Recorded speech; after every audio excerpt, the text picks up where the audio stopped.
others cast their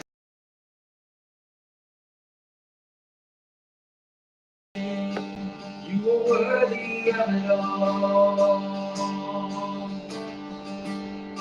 You are worthy of it all. From you are all things, to you are all things. You deserve the glory. You are worthy of it all. You are worthy of it all. You are worthy of it all. From you are all things, to you are all things. You deserve the glory.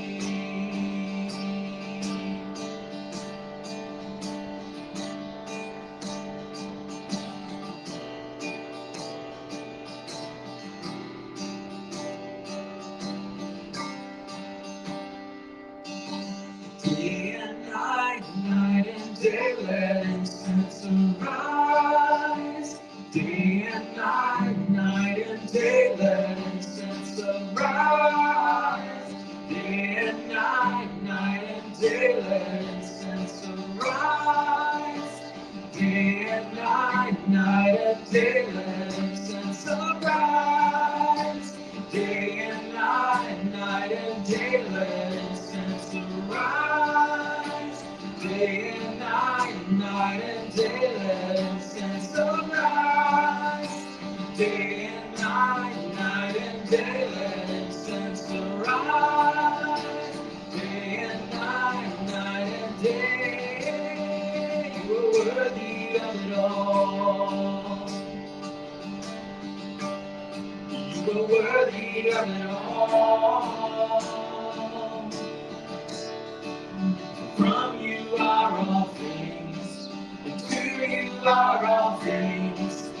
You deserve the glory. You are worthy of it all. You are worthy of it all.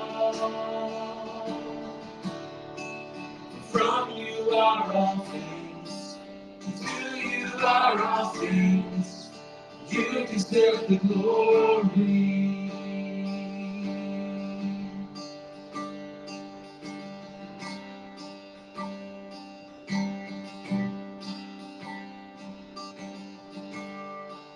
Worthy of every song we could ever sing.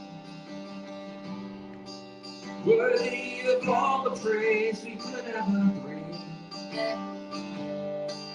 Worthy of every breath we could ever breathe. We live for you.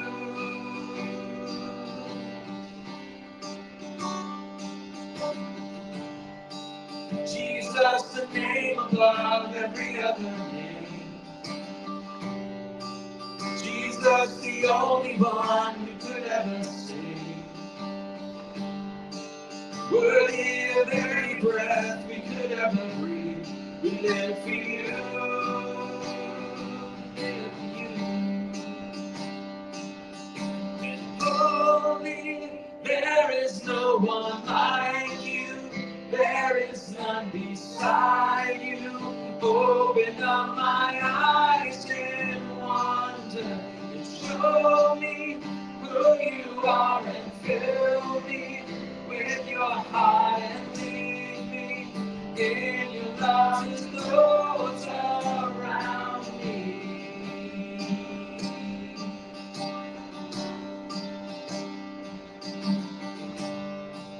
Worthy of every song we could ever sing. Worthy of all the praise we could ever bring. Worthy of every breath we could ever breathe. We live for you.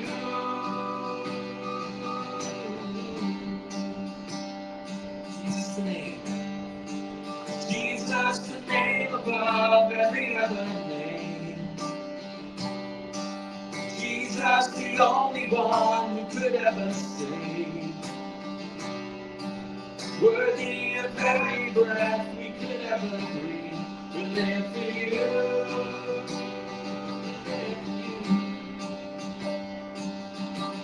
Holy, there is no one like you. There is none beside you. Open up my eyes in wonder. Show me who you are and fill me with your heart and lead me in your love to those around me.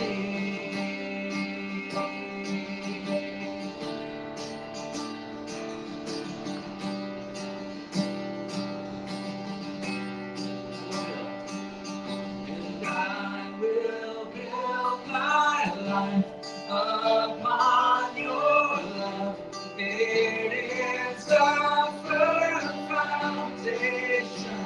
I will put my trust in you alone, and I will not be shaken. And I will build my life upon your love. It is a firm foundation. I will put my trust in you alone, and I will not be shaken. Holy, there is no one like you.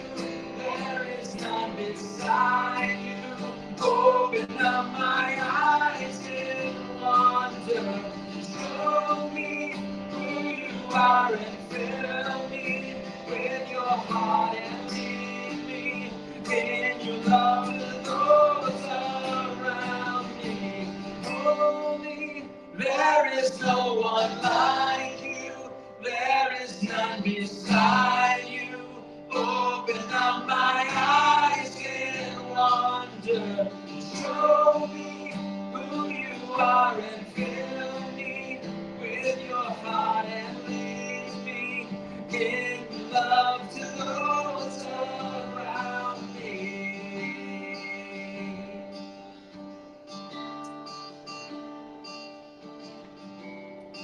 Lord, it's our prayer today that you would have your heart, you would see the world through your eyes, Lord, the things that break your heart would bring ours to, that you would lead us to the places where your love is needed. We ask all this in Jesus' name. Amen.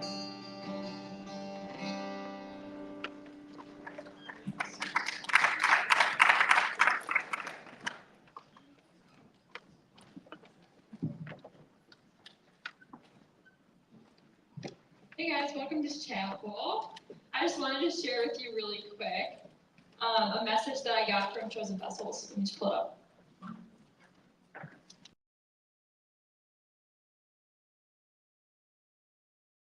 Raised like around $2,000, which is insanely impressive, and I'm just really, really thankful. I think you should give yourself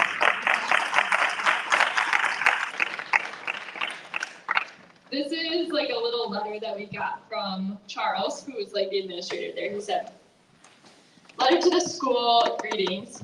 To our sister school, Harbor Light, we send our love and utmost blessing. Also to the parents of our sister school, Harbor Light administration, and all the people involved. Thank you so much for lending a hand in the difficult situation that we are in.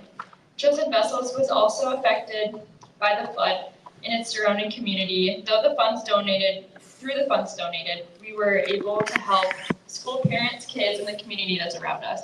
We do not know how to thank you enough for putting smiles into the many people's lives. God bless you and bless our sister school." So I just wanted to pass along that message, and I'm really thankful for you guys. And with that, I'm going to pray for the Nashville team who's doing chapel today. Dear Heavenly Father, I just thank you for this day, and thank you for the opportunity that we have just to be at chapel this morning. And I just thank you for every single member of this Nashville team and the ways that you impacted their lives and the other lives that they got to meet in Nashville. And I just pray that through chapel this morning, we would just glean some wisdom from them, and that they would not have any nerves as they share their experiences. In your name we pray, amen.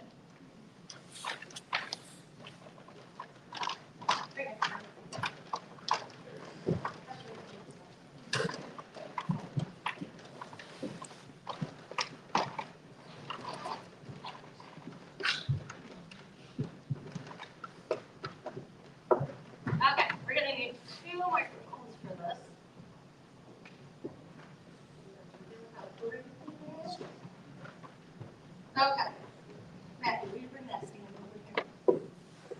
I gotta stand because this makes me really nervous to talk to you guys. If I could do this from my desk over the PA system, we'd be golden. But in here, I'm like very nervous. All right. So, morning. I am so excited that our Nashville mission team is able to share with all of you the amazing trip that we were able to take in March. We were able to spend over 5 days in Nashville ministering to the homeless population, helping at gardens that donated over 50,000 pounds of food each year, and then packaging up 13,500 diapers to donate to a local pantry. We also helped with some road cleanup and some tree counting. I think Ben might share a little bit about our tree counting experience. So as a team, we want to share some of the highs, maybe some of the lows, and I'm sure it'll be laughs with you guys. And so we're going to turn this over to the team at this point. We're going to set it up as a question and answer. They don't know what order they're in or what I'm going to ask them, really. So we're going to start out with Mr. Truitt. Where are you at? And then just share the mic. Okay. All right. So, Truitt, why don't you share with us how God moved with you or through you or what he showed you on this trip? I'd probably say, I think it was the second day we went to a cafe that they serve the homeless every day. And Joe told me to talk to somebody, and I was like, oh gosh, I really don't want to talk to somebody. I sucked it up, I went over there, and God just led that conversation. I had no idea what to say, but I somehow found the words to say. And then that just kind of gave me a whole new perspective on the trip, and yeah. Awesome.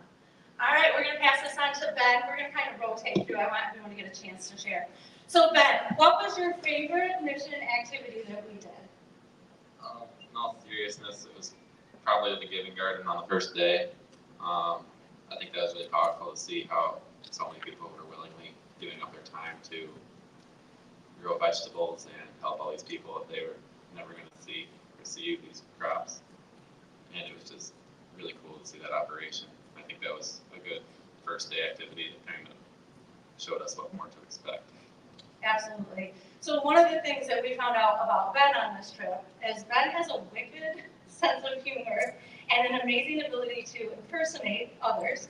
And we had an opportunity to work with a gentleman through an environmental program where we went out and worked with nature and trees. And he was very passionate about what he did, very passionate about trees and the environment and making things look better.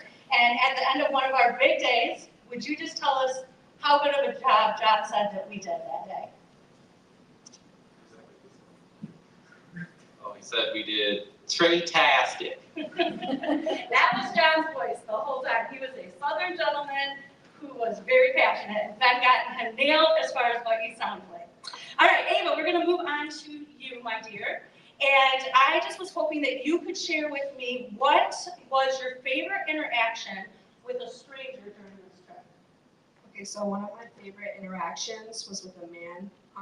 His name was Kevin, and he just had a very powerful story. I talked to him at Ruthven, which is a homeless cafe that we went to on the second day, I believe it was. His story, in a nutshell, was that his parents won't let him come home because he got kicked out at like the age of 17 for gambling and doing drugs, and his family won't let him come home because all they think that he wants is money, but he just wants his family back. And then I prayed with him, and then he just said that he would go buy a Bible and start getting in the Word. All right, Isaiah, we pass that all the way down to him. So while that's coming down to you, Isaiah, what was one takeaway that you took from this trip? Well, like, we did this thing called the plunge, and the first time we did it, it kind of seemed pointless. Not because the organization we were with, they just gave each group one bag, and they were like, okay, go out into the streets and give one bag, and it was like, there was like 4 groups, and I'm like, okay, so 4 bags, like, that's literally nothing. And so it was kind of hard because they were like hyping it up the whole time, and they're like, you know, Thursday or whatever, we're doing the plunge, and we got to it, and it was like, And so later on that week, we did our own plunge with the leftover food we had. And because we didn't want it to go to waste on the way home or whatnot. And I think we gave out like 50 bags of food. But even to like the people who didn't get a bag, and the whole time, it was cool to see like how some of them still had hope even when they didn't like have anything or whatever, and how they just wanted people to talk to, and how they were so open about their stories and things like that. Awesome. All right, Matthew, how did this trip help you create closer bonds and grow closer with your team and with the adults? What was your takeaway on that? It helped with a lot of the relationships that I didn't think it would help. Like Josh and I found a passion together that we now hang out like every day and do together. And then like Which is? longboarding. Okay. I didn't think that I would ever have a bond with Maddie Biggerstaff, but I'd say her and I got close over the trip. And just seeing a different side of all the seniors. Yeah, for sure. All right, Mr. Parker, can you tell us a little bit about Michael and who he was and how he kind of affected your life? So Michael, I think it was like Wednesday, Tuesday or Wednesday. It was part of our free time. Since everybody was going down to Broadway to go look at all the stores, Truett and I, we went north of that and we went to go check out an abandoned arcade. There wasn't really much there, but on our way back home, we saw like a thrift shop, and as we stopped in there, there was a homeless guy who was underneath the construction site, and he was asking for money, and even though we were told not to, I gave him a $10 bill, and the first thing that he did with it was to go buy some drugs, and I was kind of disappointed in it. So as soon as Trey and I got back, I kind of snuck back to him, and I took him to a Subway down the road, and I got him some food, and I talked to him, and I got to know him more. He wasn't able to go home because his family pretty much disowned him, and since he was on drugs, and he was not really able to do any work or anything. But during our own plunge, we got to meet him again, and he was in the same spot, still like rough situation. So it's kind of hard to see that. It's heartbreaking to see people that just have nothing. They don't even have a roof over their head unless they can find a doorway to go into. And it literally, your first encounter with that, and I think these guys would agree, it just absolutely breaks your heart. It crushes you because we can all realize that we're all one bad decision away from that lifestyle. One choice that we make, and that can be who we end up being. And it changes your perspective. It gives you a heart for people. Joe, would you share with us who impacted you the most on this trip? So when we were doing the breakfast thing, Room at the Inn, is that what it's called? There was a guy sitting alone with a Chicago Bulls hat on, and I was like, all right, I don't know much about basketball, but I'll go talk to this guy because I enjoy sports. And he actually had a pretty cool story. It was unfortunate because he recently lost his wife, and so he's living alone in Tennessee. But it was just really cool to like hear his story. We were able to connect through sports and just hang out and have a good time. And then I got to pray with him at the end. He was very excited about that. Good job. All right, Mr. Case. Let's see. Can you tell us a little bit about the church that we got to go to that Sunday down there? Do you remember what it was called? I don't. Okay, it was called the Belonging Co., and it was in Nashville, Tennessee. Right? And I thought it was really cool because we go to church now and we just see like a couple hundred seats. This church was humongous. It had probably 1,000 people there. And it was cool because the stage had like people who've been to Spring Hill. It was probably similar to Spring Hill. It like had all the LED lights. The band was awesome. And it was perfect church experience.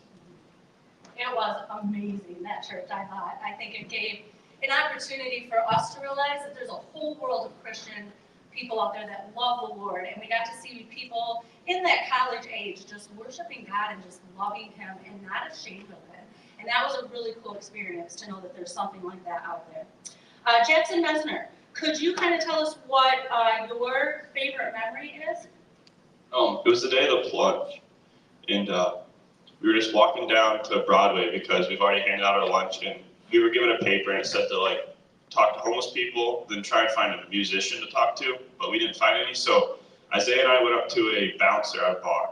We were just talking to him because he just like was standing at a door, and I just asked him a couple questions. And he was in the Army for 20 years out of Fort Campbell, where I used to live, and my dad was in the Army. So it was just kind of cool to get that connection with him. And then he was just kind of telling the story because he stands out at that door every single night watching people come in and leave and just seeing the stories of people and just how they unfold. And it was just really cool that like once he was in the service, he knew that he still had a job to do to keep people safe and protect people. And he didn't want to do anything else besides just to be there and watch people and keep people safe and let people, not good people from entering the bar, just keeping people at peace, knowing that they're able to have a fun time and able to do things they want to do, as well as having the protection. So it's just cool to see that that guy was willing to, after spending his time, go back out there and just stand at a bar just to make sure people are safe. Yes, and we didn't minister at bars, please note that. But know that downtown Nashville is kind of, I don't know, I'd say it's kind of got a party scene vibe. And it's mostly just blocks and blocks and blocks of restaurants and bars and tons of music and thousands of people. Like, it just was incredible to step out on that street and to see our kids not afraid to talk to anybody. Like, it didn't matter if they were homeless, if they were bouncers, if they were clerks at a store. This team affected somebody everywhere we went. And Mr. Beckman and I would chase after them, chase 11 kids down to Nashville, see how fun that is. And we go into a store that they just came out of, and they're like, oh my gosh, are you with that group that has that one dude that's got blonde hair and big sunglasses? And we're like, yeah, that's Joe. And they're like, oh my goodness, he's already been in here, he's talked about God, he's done this, he's done that. I think everywhere we went, we had to go into some store to pull one of our team members out of it because they just made friends everywhere they went. And we lost them in Subway for half an hour. We lost them in the mall for hours. And every time we turned around, they were witnessing to someone. They were sharing the gospel. And it's an incredible thing to take 11 kids and just set them free and be like, oh, please do the right thing. And they just surpassed every expectation that we had for them. But I know God already knew that they were going to do this. And so he sent the perfect team into Nashville to minister for that. Maddie, you're going to wrap up this part of it. So do you want to share a little bit about who impacted you the most and your whole thing that kind of changed your life? Yeah, so as a new Christian, I don't really get to pray for a lot of people. So this was a big eye-opening thing. So at the room that we're in, I met this woman, Teresa, and I prayed with her, and God just kind of told me what to say. And she was struggling with divorce, and she had a lot of goals. And it was amazing to see that you can be in that position and still have so many ambitions and goals. And she definitely knew what she wanted to do. She wanted to, be stable and get that divorce. That was a big thing. But we had prayed with her, and I sat and talked with her for almost a full time. And it was hard to leave when she left. But it just changed my view on everything. And then that night I prayed that I would just see her again, because she changed me. I just really wanted to see her again. And so we got to the plunge, and we're coming up to the bus stop. And Nashville is pretty big, so I was really surprised that I saw her again, and we saw her again. And she goes, oh, my Maddie. And she was just the sweetest, most beautiful woman I've ever met in my whole entire life. I think that Maddie went on this trip wondering what she could do for people, how she could interact with people. God used this woman to completely change her. The first night after she met her, Maddie was a wreck for the whole night. She couldn't do anything. She couldn't participate in anything. She just sat and cried because her heart, we just wanted to take this lady home with us. She was incredible. There's no other word that I can use for her. She touched you in a part of your soul from God that just, it just was amazing. I cannot tell you, this woman was absolutely incredible. And the fact that God brought her to Maddie, and Maddie was able to have a moment with somebody that God just poured into Maddie and through her and right back out to this lady. And then I think it kind of reversed, and then God used that lady to pour back into Maddie. And it was absolutely incredible to watch, incredible. Let's go to Ava. We'll kind of go back one more time because we got a little bit of time, and we can kind of wrap up here. But I do want, Ben, when I get back to you, if you could share a little bit about the guide of the room at the end that you spent 90% of your time with the Bible that you studied about for college. And remember that, gentleman? Okay, I'll help you. All right. So, Ava, do you feel that God called you to do anything on the trip, or called you to something after the trip? Do you feel like God kind of put a little bit of a call in you? I feel like God is calling me to go toward missionary ministry because after the national trip, I just felt called to go, and I felt like God really wanted me on that trip for a reason. He helped me stand out as a leader, and I wasn't afraid to talk to anybody, which meant a lot. All right. Maddie, last question I'll ask you is, tell us a little bit about the Giving Garden and what we did there, why that meant a lot. So they grow food at the Giving Garden and they give it back to the homeless, they feed homeless. And so that was our first mission, and we were able to plant rows of potatoes and really quickly, I would say under an hour. And they were so blessed and so thankful because they said it would have taken their whole morning shift, and it was just an amazing experience to see that people had that much good in their heart to be doing that, and it was completely voluntarily. So they weren't getting paid, they just did it out of the goodness of their heart, and I thought that was really amazing. Yeah, it was awesome. I've never seen people plant potatoes so fast in my life. I plant one and they got a whole row done. I'm like, wait, I'm coming. So then I just supervised. All right, Parker, what was the thing that surprised you the most about this entire trip? The one thing that really surprised me the most was the situation for the homeless down there. There's only like two, and Julia said there was only 2 homeless shelters throughout the entire city. And even with that, I thought that the population would mainly stay on like the more separated, like worse sides of town, but no, they're everywhere. It doesn't matter if it's the nicest business district, tourist district. No, they're everywhere. There was no separate. It's not like, hey, this is where you make over 40,000 a year, you go to this side of town, it's 40 live at. It just was all intermingled. You might have PR and that thing parked next to like a 1960s truck. You know what I mean? That's all rusted out and falling apart. Like there was just a lot of things. You could have, somebody that was panhandling and sitting on a Porsche, because I can say that word. So like it just was crazy. It was always intertwined in every place that we were. So Ben, you got to sit with the gentleman at Room at the Inn, and he ended up pulling out his Bible. We actually had to ask this gentleman to leave because he liked Ben so much he wouldn't leave when the cafe closed. And so we finally had to be like, hey, you have to leave. But he kind of poured into you a little bit of wisdom and knowledge. Can you kind of share what his heart was to you? Yeah, so his big thing was kind of priorities in life and how he kind of kept turning back to how he got his priorities kind of messed up. That's kind of how he ended up where he was. But he's like, if you're going to college, make sure you're keeping God as your highest priority and all the competitiveness of getting into college and admissions lower than God, because you need to have these priorities right to live a good life. And a couple other people like Truett, I think she wanted me to talk to him.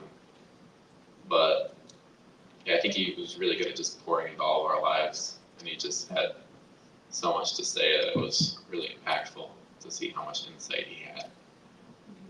It was awesome.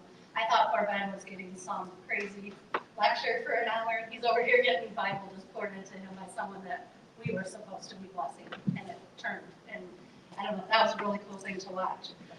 Matthew, could you tell me did you meet a person that stood out to you? Who was kind of your favorite interaction that you had with people down there?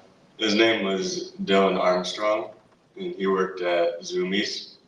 Because when Josh and I got the longboards, they weren't very good, and we didn't want to crash and split our heads open, so we got some better parts. And he kind of encouraged me to start skateboarding, which is something I didn't think I'd be passionate about, but now it's something I can't stop doing. And it took him like 30 minutes. A really long time. I told my mom, they were all waiting for us to leave, and I was like, can we go to Zoomies real quick and get some parts? And they're like, yeah, just make it quick. 30 minutes it took them. And then on the way home, I was like, I probably should have tipped him for helping us out so much. And it just occurred to me, and now I really regret not tipping him. But the nice thing is you got to tip him with your presence. You got to tip him with the time that you spent with him, and you formed a relationship with someone who probably doesn't get that much of an interaction with people because they spent a really long time. So we got to meet people. It wasn't all homeless people that we were able to pour into. Truett, could you tell me what was the best restaurant that we went to and the one you did not like? So we ate a lot of international food, and yeah, that was interesting. We learned what we do and don't like. So what was your? I'd say the best one we went to was a Caribbean one because we had just gotten done with all John's antics cleaning the creek for like ever in some random town an hour away. We ate at like 8:00 p.m. and we had lunch at noon, so I was angry. And it was kind of like Qdoba, but with Caribbean food. And then the worst one was probably Hugh Babies, which was a barbecue restaurant, but there was no barbecue. So you ordered a burger and there was no barbecue sauce. That was really made me hungry again. It was sad. We all got full barbecue pork sandwiches and we were so excited. And then they were just dry. And you put ketchup on them and we're like, oh, okay. That's Southern barbecue. So, Joe, can you tell us a little bit about the diaper connection? Yeah, so I really enjoyed this one just because it was like very systematic and organized, and I liked that. Like especially like as a group, we all had our own job. It was like what's it called, division of labor? I don't know, but yeah, it was just really fun, and like we just like kind of sat there and wrapped up diapers and just talked with each other. We started like throwing the diapers across the room. In a good way. In a good way, yeah, to get them into the boxes, to get them to the runners or whatever. And I don't know, how many diapers did we package up? It was around almost 14,000. Yeah. We almost packaged up 14,000 diapers, so. Yeah. And the diaper factory or whatever was connected to like a super duper cool gym. And Parker, Matthew, and I all got free t-shirts from that guy, so that was fun. That's really affected their life to the point that Parker's still friends with this guy, and now they're Instagram friends, and like he just loves these guys. So it was a cool thing to see our guys be able to go into. He was a scary guy, like he was huge. He was like a professional bodybuilder. He was a big. All right, Mr. Jackson, do you want to tell us a little bit about our competitions and what was your first thought when we walked in, and then how did you end up feeling after being out on the streets and stuff like that?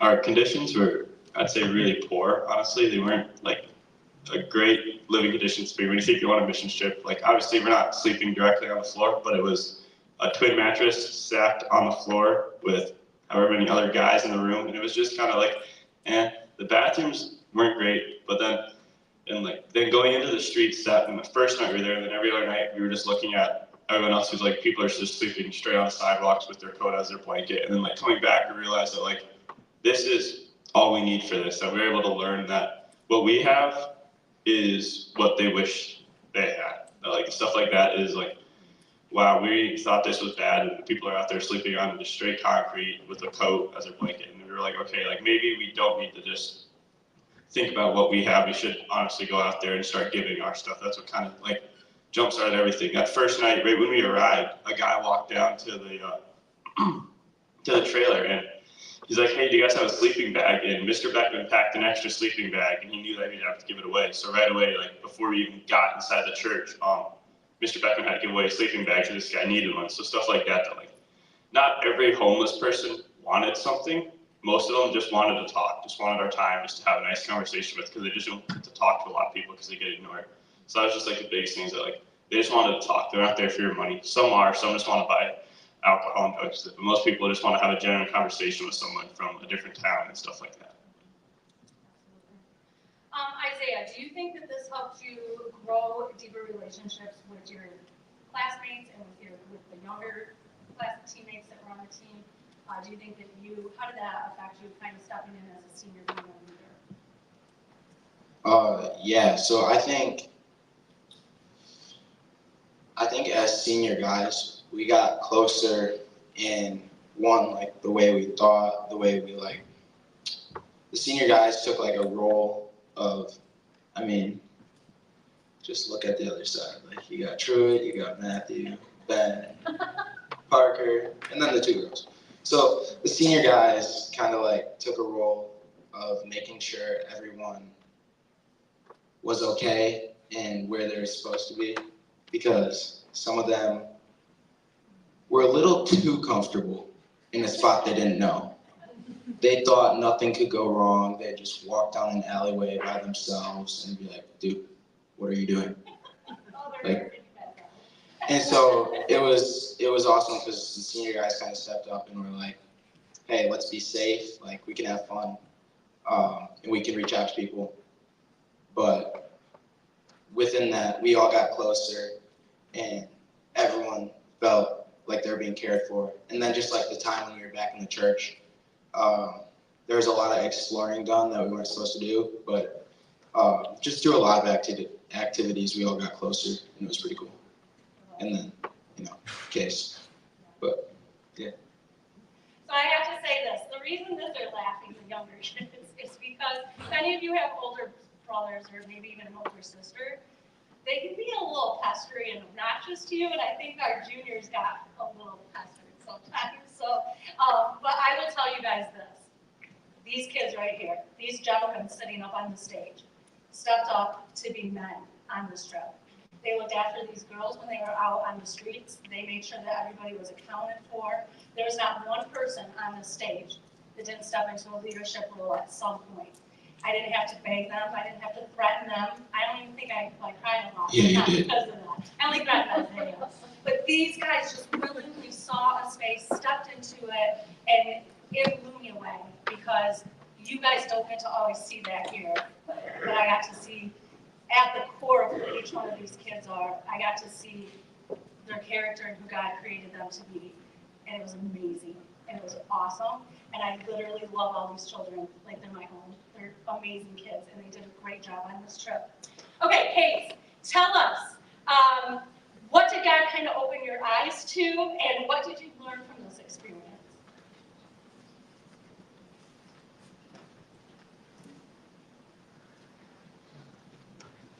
What God opened up my eyes is that here we don't really see a whole lot of homeless people, and we don't interact with them at all. And I just, like, even when you go to, if you go to Detroit, you see homeless people, but you don't really do anything. On a mission trip, you, on the plunge, I'm pretty introverted, but as you get to know me, I'm pretty extroverted. But talking to homeless people for me is like, I don't really like to do it. The guys try to talk me into doing it. I'm pretty sure I maybe did it one time, but he definitely opened my eyes up to that and just pouring into them and waste an opportunity to make their day. Absolutely. Absolutely. To Julia. Yes, and he met a new friend. I have to say, I could stand up here, talk about each kiddo and something that each young man and woman, that went, and something that I saw God do in their life. But I won't bore you with all of that, and they've already heard it from me how much we love them. So I just want to share a little bit about kind of my experience as the team leader.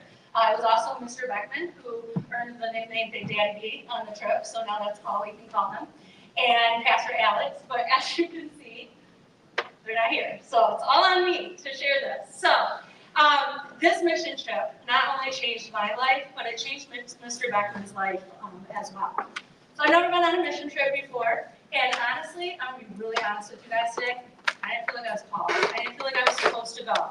So before all this happened, Mr. Beckman and I were driving to TC, we were with Matthew, and we were talking about the mission trip coming up, and Mr. Beckman's like, hey, I think we're supposed to go on this trip, we're supposed to lead it, we're supposed to be the chaperones, like, we're gonna go. And I'm like, no, we're not. Like, I'm not missing spring break, I'm not giving that up, I don't feel called, I'm not doing this. To which he kindly said, well, you are, God says that you are, so let's start praying about that. So I started praying about it, and I just kept hearing God say, go, go. And you guys, honestly, if I would have ignored that still small voice, I would have missed out on the biggest blessing that I've ever had in my life. Like Jackson said, we didn't even get out of the van, and we were asked to help somebody. Like, it was just, it just blew your mind. Like, you go down there thinking it's gonna be one way, and it's just totally different. We walked into the church, and I'm a little princess. I like things clean, I like things neat. We walk into the room, and it's just mattresses thrown on a cement floor, and the mattresses are not mattress color. They are yellow and brown, some other colors that I don't know where they would have come from. There was very little parts of the mattress that weren't stained. And we walked in, and I went, yeah, no, that's not gonna happen. I can't sleep in that. And I had a choice. Where am I gonna sleep? In the van? So all we had were sleeping bags. And so you're trying to sleep in the sleeping bag, but like not let your body come out of it to touch the mattress because it's just dirty. And so some of us bought sheets the next day so that we could kind of cover it up a little bit more. But after what Jackson said, that first night out there, I was so thankful for that mattress. I would have slept without a sleeping bag at that point. I had a roof over my head, I had food in my stomach, I had something soft to lay on. It didn't matter that it was dirty anymore. So it really, like, instantaneously changed your perspective on what you were dealing with. So we looked it up. Mrs. Cope and I were looking yesterday. There's over 1,900 homeless people in Nashville. I'm gonna say it's probably a lot more than that. And there's only a few homeless shelters. They have, I think the room at the inn is kind of male and female oriented. And then there's one male homeless shelter and one female homeless shelter. I think the biggest takeaway that I took is there's a difference between panhandlers and homeless people. So my thought is, if you're homeless, you're gonna be sitting on the street with a sign that says, give me money, give me food, give me something. And those type of people pretty much were downtown. So we would go downtown at night and there would just be hundreds of people sitting on the sidewalk with different signs wanting different things. And it was a different vibe. It was totally different. And I'm like, man, if this is the kind of people that we are going to be ministering to, how do you do that? How do you approach someone that only wants something from you? And what do I have to offer them? Nothing. And God got me the first night. They're all in this hat store looking at things. And there's an older gentleman sitting in a wheelchair. And I'm standing against the building, and I hear God say, go tell him this. And I'm like, no. And he's like, go tell him. And I'm like, nope, not gonna do it. So Mr. Beckman comes out, I'm like, okay, God just told me I'm supposed to go tell this guy something. I said, should I? And he's like, no, I don't think you should. And I'm like, okay, I'm just not gonna do it. I'm gonna disobey. And I looked up to tell the kids something, and would you not know it, but we made eye contact, me and this gentleman. And I'm like, darn it, now I have to acknowledge you in some way, shape, or form. And I'm like, okay, Lord, I'm doing it, I'm jumping. So I walked up to him and I said, hi. I said, I don't have anything. I said, I don't have $1 on me. I don't have food. I said, I have nothing. But God told me to come over here and tell you something. Can I do that? And he goes, well, sure. And I said, God just wants me to tell you that you are loved and that you are seen. And he started crying, and I just felt just peace because I did what God said. And I said, can I pray with you? That's hard, you guys, to ask someone that you don't even know if you can pray for them. And that guy whipped his hat off, and he's like, yes, ma'am, pray for me. And we stood there and prayed in the middle of the sidewalk with hundreds of people going around us. And I think once we did that, I feel like you guys kind of got the courage of like, okay, I can do this. It's not that hard. So the homeless population that we encountered, I'm not saying there's not mental illness. There's addictions that they struggle with so bad every single day. But I don't think we met anybody that was unkind, that all they wanted was time. They just wanted you to hear their story, to hold their hand, to pray with them or give them a hug. They weren't asking for anything from us. And that was the big takeaway I took of the different types of homelessness that there is. We went to the Room at the Inn, which was this amazing homeless shelter where they do classes, they have day rooms, they have cafes, they have overnight places that they can stay. They have, you can work your way up and get into more permanent living there. It is the most amazing place. I want to pluck it out of every single, out of Nashville and plant one in every big city. It was so incredible what they were doing. And we were able to meet a guy named Tony. He was our leader at Room at the Inn. Tony started using drugs and alcohol at 12 years old. He was on the streets for 24 years, just traveling around trying to find where he was supposed to be. And he said he got to Nashville, he's sitting on the street, and a policeman came up to him and gave him water and some graham crackers and said, "Man, can I help you? I want to get you off the street. Like, how can we do this?" And he brought him to Room at the Inn, and Tony started taking classes. He's off the street. He's living in permanent housing at Room at the Inn, and he's now their ambassador. So he runs the cafe. He was hilarious. He was just this little short, round guy with these great big tall guys who was so happy, and like he just ran around happy everywhere he went, and he was incredible. And now his job is to work with the Nashville Police to train them how to approach the homeless population to help get them off the street. And so he took something that literally could have been his death and turned it into something that he can now bring glory to God with. I talked to a gentleman at Room at the Inn. His name was Fred. I talked to him for probably a half an hour. He was a construction worker. He's been homeless for a while now, and we were getting ready to leave, and he came up to me at the end, and he goes, "Hey, Miss Lisa, can I tell you something?" And I was like, "Sure, Fred. He's already taught me how to build a house. I now know how to drywall. I know how to, like, between him and Mr. Beckman, I think I can build a house now. I'm pretty confident." And he came up to me and he said, "Can I tell you something?" And I said, "Sure," thinking he's going to tell me about his breakfast or something. And he goes, "I want you to know," he said, "I own my own construction business." He said, "I had money. I had all the cars I wanted. I had women." He said, "I had everything at my disposal." And he said, "I was miserable." He said, "I lost it all." And he said, "I'm living on the streets now." He said, "But you know what?" He said, "I am so blessed." He said, "Everything that I get in a day is a blessing to me. I don't look at something and think it's not good enough for me." And I'll tell you guys, he wanted sugar packets. That's a big thing with homeless people because of the addictions that they have with sugar. And so I was handing him some sugar packets as he's telling me this. And in my heart, I'm thinking, I'm over here wondering if I can get the next iPhone 15. Should I spend $300 on a pair of shoes? Should I go out to this fancy restaurant? Or should I complain that this isn't right in my life? And here's a gentleman who's beyond blessed for a pack of sugar.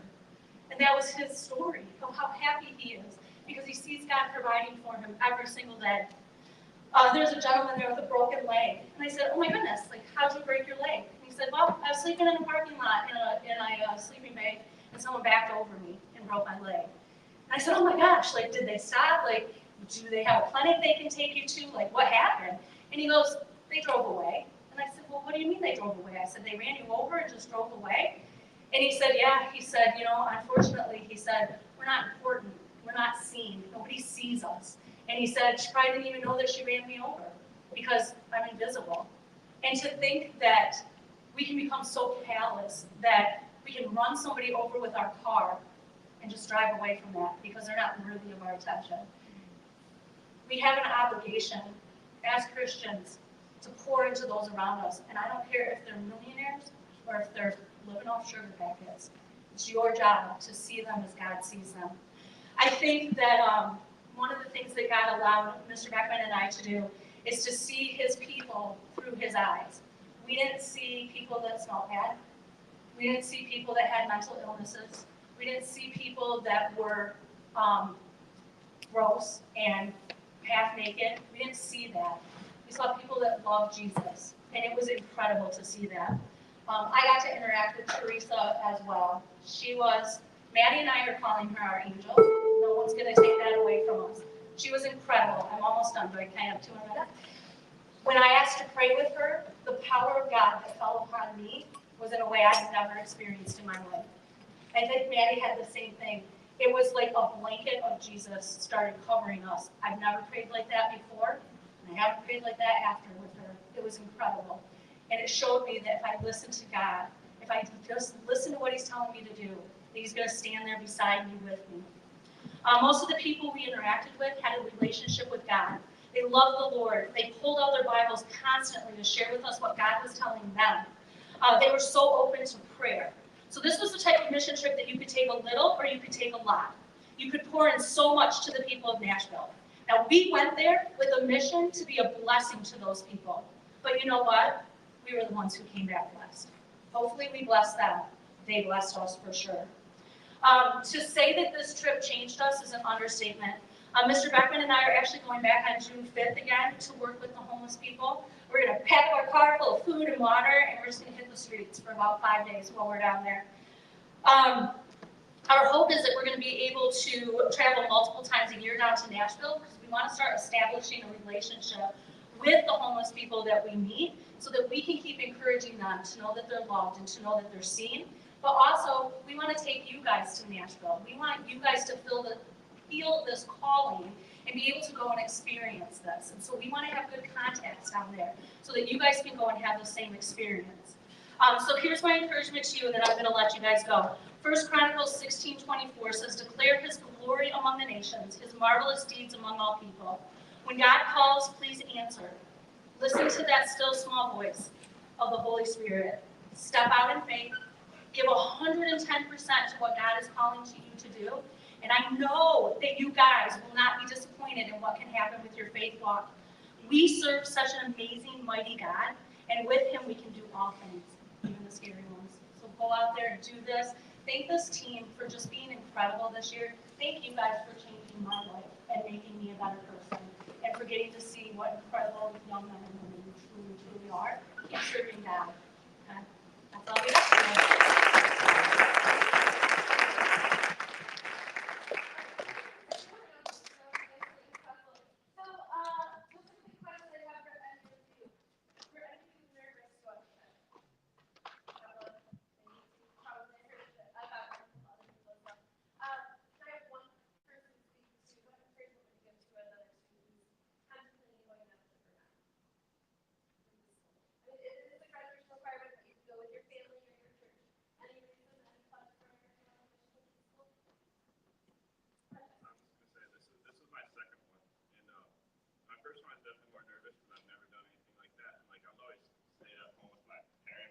Really traveled a lot, like without my parents, and so it's definitely scary being away from your parents for a week and stuff like that. But like, God will give you all the guidance and all like everything you need. He'll make you feel like home there. Like, I have a terrible time sleeping in not my own bed, and going to that place, I don't have a problem sleeping. Stuff like that. That like he'll see where you're at and he'll meet you there, and he will give you all the guidance, everything you need to have an enjoyable time as well as serving him. So I'd just say that pray about it before you go. Make sure that God wants you to go, and make sure that you're comfortable going. And then if you don't feel comfortable, just say, hey, God, like, will you meet me here in this place? And he will, and he'll promise you that it'll be a good time there. All right, just a couple other things. We have Swordsman Olympics on Friday. I'm really excited for that. Directions for you guys. You guys are each on a different team, but everybody's going to wear HLCS